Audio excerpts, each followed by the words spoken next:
Olá pessoal, sejam muito bem-vindos a mais uma aula do nosso mini curso de Introdução à Programação. E nessa aula nós vamos aprender sobre objetos. Os objetos são muito importantes, nós vamos utilizar eles o tempo todo no nosso código, assim como as funções, né? Eles se conversam. Então vamos lá pessoal. O que é um objeto?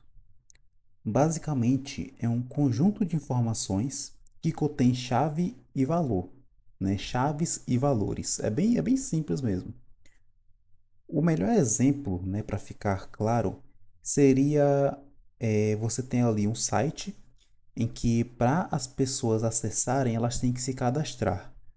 E aí, nesse cadastro, elas têm que colocar o nome, a idade e a cidade em que ela nasceu. Por exemplo, um exemplo bem básico. Cada pessoa que se cadastrar vai ser um objeto. E lembra que eu falei que é um conjunto de informações que contém chave e valor?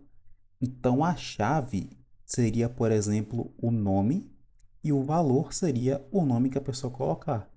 A outra chave, a idade, e o valor, a idade que a pessoa colocar, e assim por diante. É basicamente isso que é um objeto. Vamos para o exemplo aqui que fica mais fácil de compreender. Vamos criar um objeto, né? Vai ser uma constante. E eu vou dar o mesmo exemplo que eu acabei de falar, né? Eu vou criar um objeto de uma pessoa como se tivesse feito um cadastro em um site. Conste Gabriel. E aí a gente abre chaves. Nosso objeto está criado, né? Vamos lá. A primeira chave do nosso objeto vai ser que nem eu disse. O nome da pessoa. Complete name. Vou colocar em inglês, tá? Dois pontos.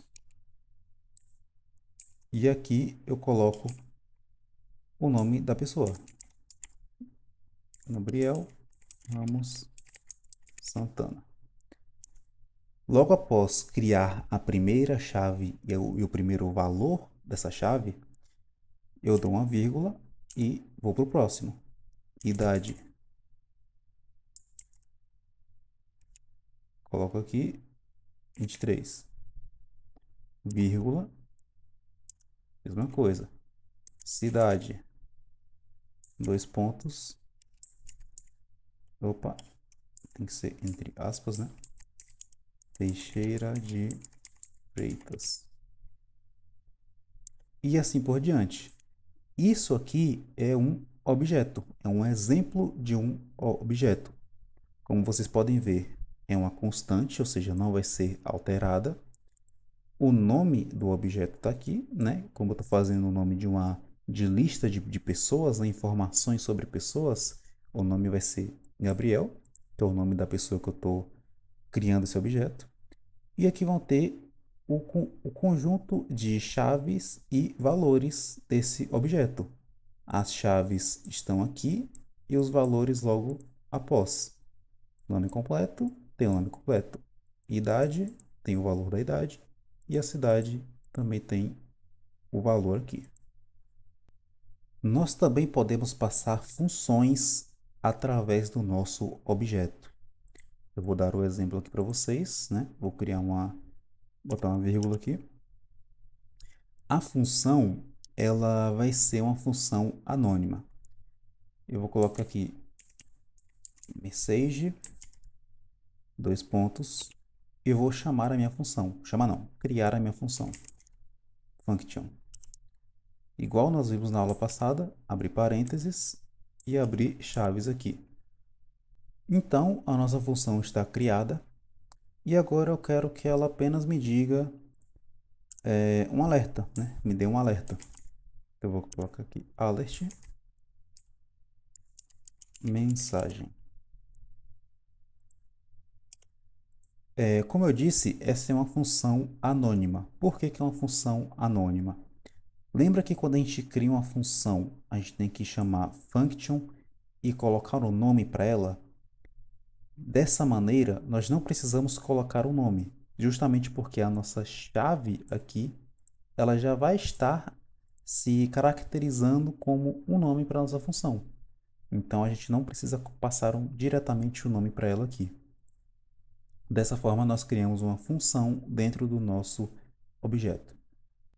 E agora, com o nosso objeto criado, como que nós podemos interagir com ele?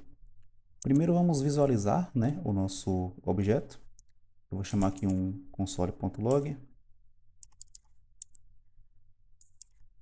E eu vou chamar literalmente o nosso objeto, né, Gabriel. Ele vai mostrar para a gente. Vou salvar. Se a gente abrir aqui, como vocês podem ver, ele mostrou o nosso objeto aqui. Vejam que todas as informações estão aqui. Gabriel Ramos, idade, cidade, né? O objeto certinho que a gente criou está aparecendo aqui. Mas pensa na seguinte situação. Vamos supor que nós temos 100 objetos aqui, com 100 pessoas diferentes. E eu quero acessar a idade de uma pessoa específica no meio dessas 100. Como que a gente faria isso? É através de um método chamado dot notation, tá? Dot notation. Esse método, como que ele funciona? Basicamente, nós vamos sinalizar através de um ponto o que nós queremos visualizar de dentro do objeto. Então aqui eu pedi para ele me mostrar o objeto inteiro e ele me mostrou o objeto inteiro. Mas eu quero ver somente a idade. Eu venho aqui e coloco um ponto.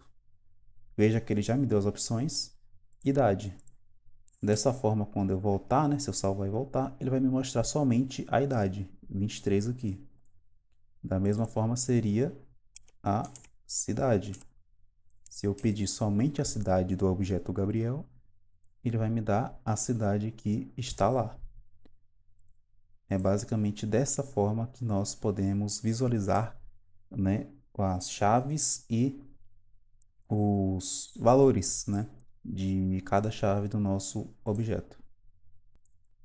E também nós podemos executar a nossa função, né, que nós criamos para mandar o alerta.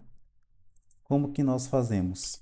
Literalmente da forma que nós vimos na aula passada. Nós viemos aqui e chamamos a função. No caso, nós chamamos o nome da função.